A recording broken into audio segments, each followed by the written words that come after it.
दोस्तों 2023 में इस साल मां दुर्गा हाथी पर सवार होकर पृथ्वी लोक में पधारेंगे।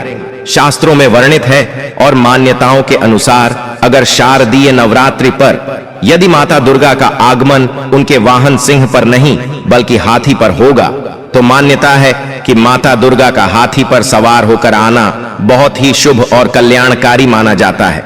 जीवन सुखमय हो जाता है, भक्ति का भरपूर लाभ भक्त जनों को मिलता है। दोस्तों इस बार नवरात्रि पूरे 9 दिनों तक मनाई जाएगी ना, एक भी दिन कम न ज्यादा, पूरे 9 दिनों तक मनाई जाएगी। मां शेरावाली की विशेष रूप से पूजा आराधना की जाएगी। शारदीय नवरात्रि का महापर्व इस बार 2023 में 15 अक्टूबर दिन रविवार से शुरू होकर 23 अक्टूबर सोमवार के दिन समाप्त होंगे। ऐसे में शारदीय नवरात्रि पर माता दुर्गा की कृपा पाने के लिए कलश स्थापना का शुभ मुहूर्त है 15 अक्टूबर को दिन में 11:44 से दोपहर 12:28 तक कलश स्थापना का शुभ मुहूर्त रहेगा। तो आइए दोस्तों जानते हैं नवरात्रि में क्या नहीं खाना चाहिए और कौन सा फल खाना आवश्यक है और क्या नहीं पीना चाहिए।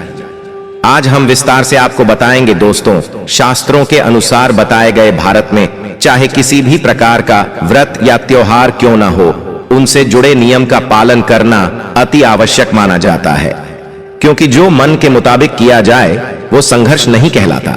कहा जाता है कि मनोकामना को पूर्ण करने के लिए थोड़ा सा संघर्ष यानी कि तपस्या तो करनी ही पड़ती है। इसीलिए ऐसी मान्यता है कि हर पूजा विधि और सभी व्रत पूर्ण विधि विधान से किया जाना चाहिए, तब आपको व्रत का पूर्ण लाभ फल मिलता है, आपकी सभी मनोकामना पूर्ण हो जाती है। इसीलिए हर शास्त्र यही कहता है कि सच्चे दिल से अगर आपके मन में ईश्वर के प्रति श्रद्धा हो तो पूजा पाठ का सारा फल मिल जाता है, और अगर मन में ईश्वर भक्ति के प्रति शंका हो तो उस मनुष्य को कई जन्मों तक सुख नहीं मिलता। भागवत गीता में भगवान श्री कृष्ण ने स्वयं कहा था, जो मनुष्य सच्चे हृदय से ईश्वर को पुकारता है तो उसका नाता उस शक्ति से जुड़ जाता है जिसे आपने सच्चे हृदय से पुकारा था। इसीलिए भगवान भी कहते हैं कि सच्चे हृदय से ही ईश्वर को पुकारें तो वह आपकी हर मनोकामना पूर्ण करते हैं। कई लोग ऐसे हैं जो भगवान के सामने घंटों पूजा पाठ करते हैं तथा रोते हैं, फिर भी भगवान उनकी कभी नहीं सुनता। दरअसल जब आप सच्चे मन से ईश्वर को पुकारते ही नहीं हैं तो भला वह आपकी पुकार कैसे सुनेंगे। दोस्तों ये तो थी वो बातें जो भक्त और भगवान के बीच की है। अब हम जानते हैं नवरात्रों के दौरान क्या नहीं खाना चाहिए और क्या नहीं पीना चाहिए और कौन सा फल खाने से व्रत संपूर्ण और सफल हो जाता है। नवरात्रि के दिन से जरूर खाना चाहिए फल। शास्त्रों में बताया जाता है कि भगवान के भोग में सेब आदि जरूर अर्पित किया जाता है। अगर आपका व्रत है तो आपको से जरूर खाना चाहिए। केला, पपीता, तरबूज और मीठे अंगूर जरूर खाना चाहिए। इन फलों से व्रतधारी को शक्ति मिलती है और व्रत संपूर्ण हो जाता है। शास्त्रों में बताया जाता है कि नवरात्रों के दिनों में सीताफल जरूर खाना चाहिए। सीताफल खाने से बीमारियां हैं जो खत्म हो जाती हैं। माना जाता है कि नवरात्रों के दिनों में सीताफल का घर में प्रवेश होना बड़ा ही शुभ माना गया है। सीताफल खाने से नवरात्रि का व्रत सफल हो जाता है, क्योंकि इसमें माता सीता का आशीर्वाद मिला हुआ होता है। नवरात्रि के दौरान इसे जो भी खाता है उसे दुखों का सामना नहीं करना पड़ता। सीताफल आपको जरूर खाना चाहिए दोस्तों। नवरात्रों में व्रतधारी को डब्बा बंद लस्सी, डिब्बा बंद जूस नहीं पीना चाहिए। उसमें कई केमिकल मिले होते हैं जिसके कारण आपका व्रत टूट सकता है। जब भी आप फलों का जूस पिए तो याद रखें उसमें नमक नहीं डालें, नहीं तो व्रत टूट जाएगा। साथ ही साथ जूस में बर्फ भी नहीं डालना चाहिए। फलों का सादा जूस पीने से व्रत सफल होता है। दोस्तों नवरात्रि के दौरान सिंघाड़े का आटा या कुट्टू का आटा खाने से पहले यह देख लें कि आटा पुराना नहीं होना चाहिए, क्योंकि पुराने आटे में कीड़े वगैरह पड़ जाते हैं जिसके कारण आपका व्रत टूट सकता है, क्योंकि ये छोटे छोटे कीड़े हमें दिखाई नहीं देते और आपके मुंह तक पहुंच जाते हैं। ऐसा आटा खाना मतलब कीड़े मकोड़ों का मांस खाने के बराबर माना गया है। दोस्तों नवरात्रि के दौरान आप शाम के समय खाने में दही ले सकते हैं, आलू वगैरह खा सकते हैं, साबूदाने की टिकिया बनाकर खा सकती हैं, साबूदाने के और आलू के पापड़ भी खा सकते हैं। कई सब्जियां तो ऐसी हैं जो नवरात्रि के दौरान भोजन में शामिल कर सकते हैं। इससे आपको एनर्जी मिले और व्रत सफल हो जाएगा। नवरात्रि के दौरान आप दूध पी सकते हैं जो आपको ताकत देगा। चाय वगैरह भी पी सकते हैं, लेकिन याद रहे उसमें नमक न डालें। एक बात का ध्यान रहे व्रतधारी को पेट भर खाना यानी गले तक भोजन नहीं करना चाहिए, नहीं तो व्रत रखने का कोई भी फायदा नहीं होगा।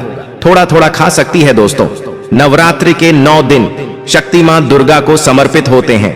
आंतरिक के 9 दिन माता रानी के 9 अलग अलग स्वरूपों का पूजन किया जाता है। नवरात्रि के 9 दिनों में माता रानी को अलग अलग स्वरूप के हिसाब से कुछ अलग अलग भोग अर्पित किए जाते हैं। लेकिन क्या आप जानते हैं, कुछ ऐसी वस्तु है जिन्हें नवरात्रि के दौरान भूलकर भी माता रानी को अर्पित नहीं करना चाहिए। अगर इन वस्तुओं को आप गलती से भी माता रानी को अर्पित कर देते हैं तो आपको व्रत और पूजन का पूर्ण लाभ नहीं होगा। इसीलिए माता रानी की कृपा प्राप्त करने के लिए आपको यह जानना अति आवश्यक है कि वो कौन सी ऐसी वस्तु है जो माता रानी के पूजन में भूलकर भी नहीं करना चाहिए। तो आइए मां का जयकारा लगाते हुए वीडियो को शुरू करते हैं। दोस्तों, नंबर 1, नवरात्रि के दौरान शादीशुदा महिलाओं को सफेद कपड़े पहनकर पूजा पाठ नहीं करना चाहिए। साथ ही साथ काले कपड़े भी नहीं पहनना चाहिए। इससे पूजा व्रत आदि खंडित हो जाती है। माता की चौकी जब आप लगाएं तो उसके नीचे कागज नहीं लगाना चाहिए। माता की चौकी हमेशा लाल कपड़ा बिछाकर ही बनाना चाहिए। हमेशा याद रहे, नवरात्रों के इन 9 दिनों तक व्रतधारी को अपना आसन मां की चौकी के आगे ही लगाना चाहिए और वहीं पर आपको सोना चाहिए।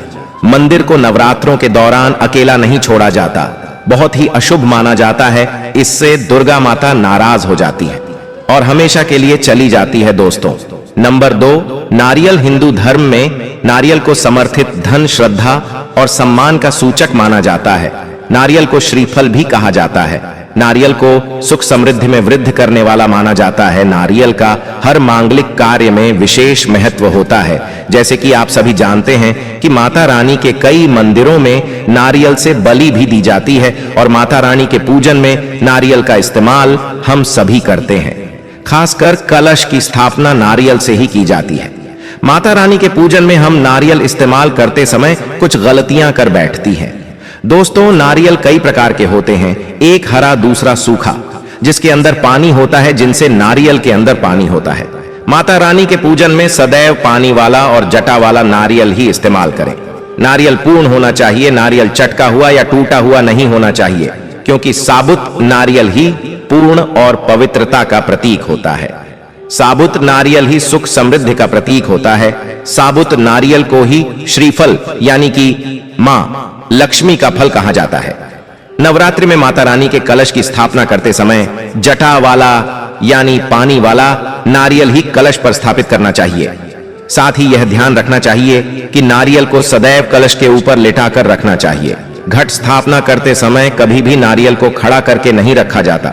नारियल को सदैव लेटाकर कलश पर रखा जाता है।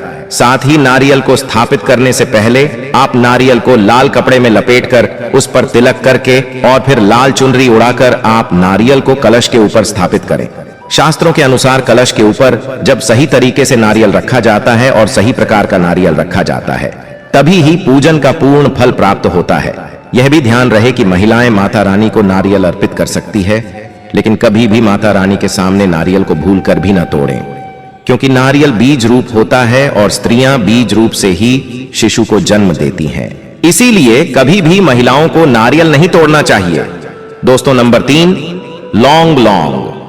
हम सभी माता रानी के पूजन में इस्तेमाल करते हैं, लेकिन लौंग का इस्तेमाल करते समय एक बहुत बड़ी गलती कर बैठते हैं। हमेशा ध्यान रखना चाहिए कि माता रानी को सदैव फूल वाली लौंग ही अर्पित करना चाहिए। जिन लौंग के ऊपर फूल नहीं होता या फिर जिस लौंग के पीछे लकड़ी की डंडी नहीं होती, उसको आप माता रानी के पूजन में भूलकर भी इस्तेमाल न करें। फूल वाले लौंग को ही पूर्ण माना जाता है और माता रानी के पूजन में कोई भी अपूर्ण वस्तु, कोई भी खराब वस्तु या टूटे हुए अक्षत इस्तेमाल नहीं करना चाहिए। इसीलिए सदैव पूजन में फूल वाली लौंग का ही इस्तेमाल करें। दोस्तों, नंबर 4, तुलसी के पत्ते अर्पित नहीं करना चाहिए। मां दुर्गा की पूजा में तुलसी पत्र का इस्तेमाल करना वर्जित माना जाता है। तुलसी पत्र के अलावा आंवला भी माता रानी को अर्पित नहीं करना चाहिए और दूर्वो भी माता रानी को अर्पित नहीं करना चाहिए। दूर्वा भगवान श्री गणेश को अति प्रिय है। नवरात्रि में आप भगवान गणेश को दूर्वा अर्पित कर सकते हैं। भगवान विष्णु जी को तुलसी के पत्ते अवश्य अर्पित कर सकते हैं, लेकिन माता रानी को भूलकर भी तुलसी के पत्ते या दूर्वा अर्पित न करें। माता रानी को सफेद फूल भी अर्पित न करें। माता रानी को सदैव लाल रंग के फूल अर्पित करने चाहिए। लाल रंग के फूल माता रानी को अति प्रिय है। खासकर माता को गुड़हल और कमल के फूल अति प्रिय है।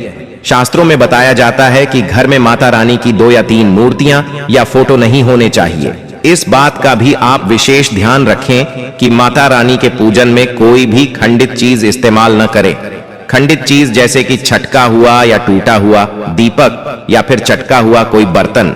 साथ ही यह भी ध्यान रहे कि लोहे के और प्लास्टिक के बर्तन आप माता रानी के पूजन में इस्तेमाल न करें, क्योंकि प्लास्टिक के चाइनीज बर्तन हड्डियों के पाउडर से मिलकर बनते हैं। ऐसा न करें। ऐसे बर्तनों को माता रानी के पूजन से सदैव दूर रखें। माता रानी को जो कुछ स्थापित कर रही है उन्हें सूंघे नहीं सूंघेते हुए फूल या गिरे हुए फूल या फिर मुरझाए हुए फूल माता को अर्पित न करें। दोस्तों, कमेंट बॉक्स में लिखें जय माता दी। जानकारी पसंद आए तो एक लाइक जरूर कर दीजिए। और इस वीडियो के संबंधित और नवरात्रि के संबंधित आपके पास कोई भी सवाल या कोई भी प्रश्न हो तो हमें कमेंट बॉक्स में जरूर पूछें। धन्यवाद।